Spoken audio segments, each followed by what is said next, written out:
वडा करत आपण मी सुरण घेतलेले आहे, किसून घेतलेले आहे. सुरण घेतले किसून बारीक. मी एक वाटी साबुदाणा घेतलेला आहे. मिरच्या 4 मिरच्या घेतलेल्या आहेत. कढीपत्ता घेतलेला आहे. आता आपण मिक्सरमध्ये बारीक करून घ्यायचं. साबुदाणा बारीक करून घ्यायचा. त्याच्यामध्ये कढीपत्ता टाकायचा, मिरची टाकायची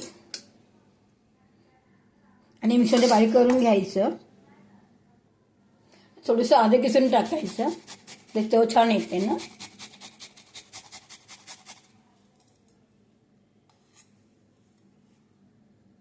हे सुरण मी किसून घेतलेलं आहे, धुवून किसून घेतलेलं आहे, बारीक किसून घेतले मी.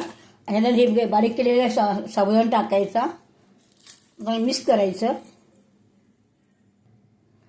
थोडी साखर घालायची चवीपुरता, थोडं मीठ घालायचं चवीपुरता, मीठ घालायचं चवीपुरता. शेंगदाण्याचा कूट घालायचा, 2 ते 3 चमचे शेंगदाण्याचा कूट घालायचा आणि चांगलं मिक्स करायचं. सुरण साबुदाणा वडा खूप छान लागतो, मस्तच लागतं. मी नेहमी वडे करत असते. साबुदाणा वडा करायचं असलं की मला मी साबुदाणा कधी भिजत घालत नाही, असं करून खाते मी, मला आवडतं म्हणून. खूप छान लागतं हा वडा. चांगला मिक्स झालेला आहे मस्तपैकी. आता तुम्ही बघू शकतात. म्हणजे लहान वडे करायचे, एकजीव झालेले आहे चांगला मध्यम. लहान वडे करून तळायचे. सुरू जरा कमी पडलं बरं, मी थोडं किसून घेते याच्यामध्ये.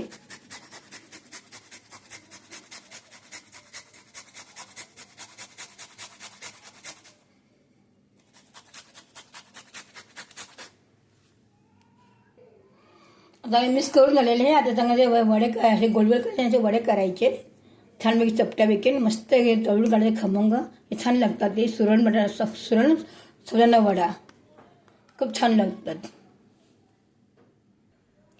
थोडी जिरे वडे घालूया आपण थोडीशी, त्यामध्ये छान येते ना.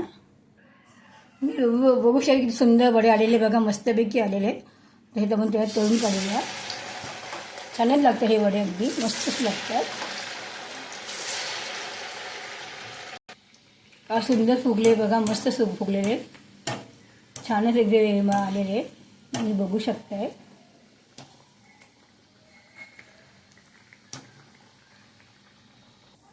बघू शकता सुंदर आलेले आहेत बघा, कलर वगैरे मस्तच आलेले आहे, तुम्ही बघू शकताय.